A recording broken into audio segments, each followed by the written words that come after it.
there, storytellers, and welcome back to my channel, and welcome to day 6 of Bookmas. Get bundled up because today, this tag is taking us with Santa and his reindeer to the North Pole. So today's tag is the Santa's Reindeer book tag, and I will have that linked down in the description below if you want to play along or see the questions for yourselves. Basically, it is taking Santa's 9 reindeer and assigning each of them a question that kind of suits their personality and their role in the overall group, and you take that question and answer it with a book or character of your own. So you get it, you know the drill, let's get into this. Reindeer 1 is Dasher, and for his question, it is an action-packed or fast-paced book, and for that, I absolutely have to go with the Guinevere Deception, and more specifically, its sequel, The Camelot Betrayal, because these Arthurian legend retellings are so freaking good. I absolutely can't put them down. The third one comes out this month. It's the final one in the trilogy, and I cannot wait because I eat these books up. Literally, every time from the Guinevere Deception and the Camelot Betrayal, I'd get to the end and I'd be like, wait, no, what? What do you mean it can't end there? Because the action just builds and builds and builds, and you get these great cliffhangers from Kirsten White, and chef's kiss. They're so good. They're so much fun to read. I highly recommend.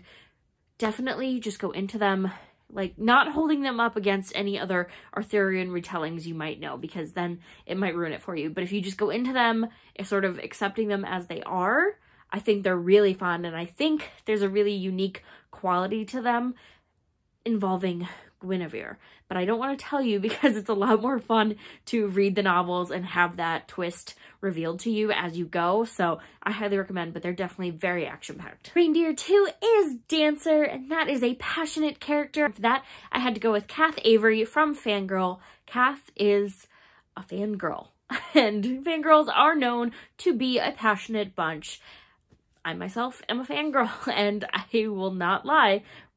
I get locked in. I get obsessed with books and book characters and just the worlds that these stories are encompassed in, and I get it. I totally get Kath, and I get her obsession with Simon Snow because Rainbow Rowell was kind enough to deliver at least how she would have done Simon Snow if she wrote those stories, and boy are they heckin' good. So I get it. I fully get Kath's passion, but she definitely takes it to the extremes, and that's a passionate response as well. So I had to pick Kath for that one. Reindeer 3 is Prancer, a loyal character, and for that I had to go with Johnny Cade from The Outsiders. Really, any of the Outsiders gang, you know, any of the greasers are really a loyal bunch together. You know, they're all pretty loyal, but Johnny, fully loyal. He stays by Ponyboy's side even after they get in trouble, and he's so loyal to Ponyboy that he is willing to kind of just take the fall for what goes on, and he doesn't want Pony to suffer any repercussions of it.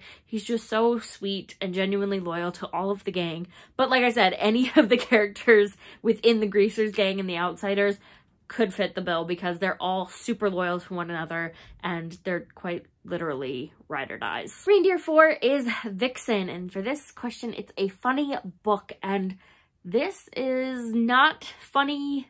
I mean, it is. It's funny, haha. I legitimately laughed out loud, but it's also a book that's not necessarily funny. Like, it's not meant to be funny. It deals with a very heavy topic. Anyway, it's Under the Whispering Door by TJ Klune, and like I said, I legitimately did laugh out loud at this novel. It was laugh out loud funny, but it also was dealing with grief and passing and serious topics, and it was funny in the way that life is funny and absurd, and like I said, it made me laugh out loud. So it's a very funny book.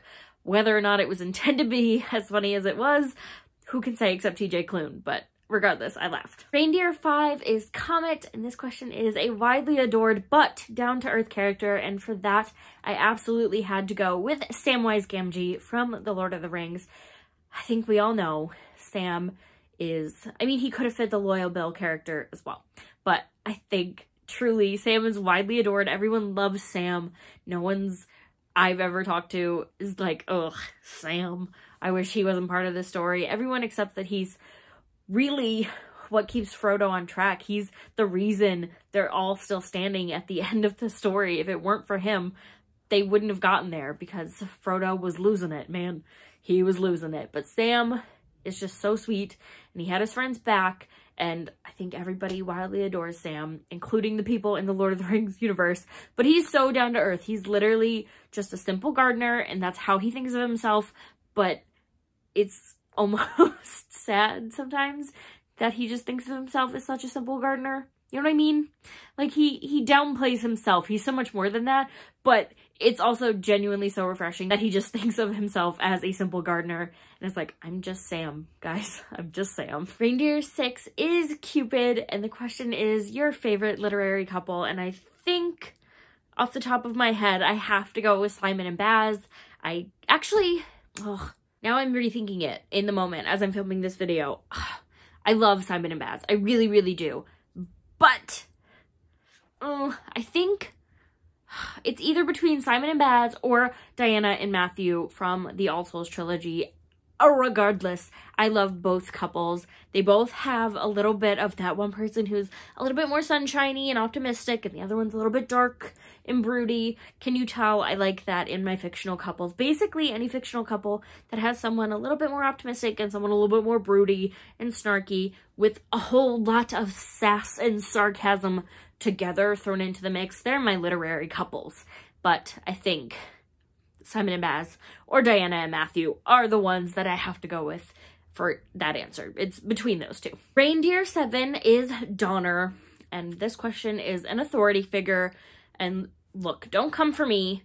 He's not a nice guy. He's not a good guy, but he is an authority figure. And for that, I'm going with President Snow from the Hunger Games series, because for whatever reason, my brain could literally not think of a different character that was an authority figure off the top of my head when I was looking at these questions. So we're going with President Snow. Like I said, not a good guy, not a nice guy, definitely an authority figure. He definitely rules Panem with a bit of an iron fist. He's pretty strategic and pretty strong politically to keep everybody in line for as long as he did, given how awful the Hunger Games are, but I digress. Regardless, he is an authority figure. Nearing the end, Reindeer 8 is Blitzen, and this question is an inspiring or motivating book, and I won't lie, I kind of struggled with this one as well, but eventually settled on Start Something That Matters by Blake McCoskey. This is a novel about the company Tom's. You might be familiar with them.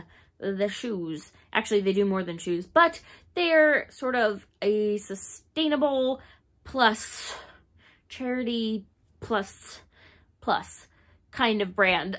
Basically, for every pair of shoes you buy, a person who needs a pair of shoes gets them in another country, and the same goes with their eyewear line, and I don't know what else they have now, but I know they have shoes and eyewear, meaning sunglasses.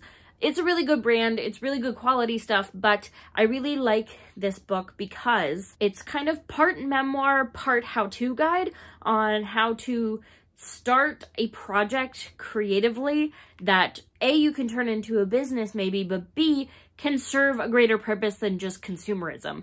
And that's why I think it's an inspiring and motivating novel, because it can show you how to marry things, you know, so that you're not just producing things to produce them, but that you can produce things with a purpose. And last but not least, the most famous reindeer of them all, reindeer number 9, Rudolph. And for this question, it is a character that started out shy and self-conscious that ended up being a self-confident leader. And because it was on my brain, because I read it recently, I had to go with Alina Starkov from the Grisha trilogy.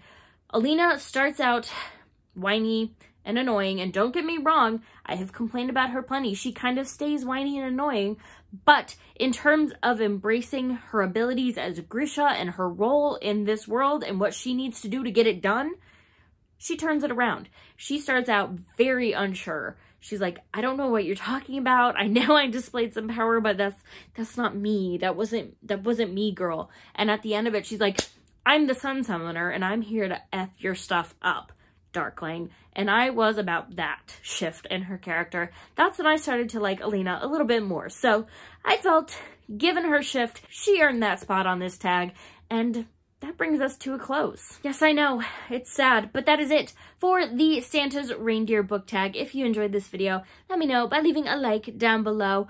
If you read through the questions, what would your answers have been for some of these? Do you agree with me? Do you disagree with me? What would you have put down? I want to know. Let me know down in the comments below. But for now, I'm going to get going.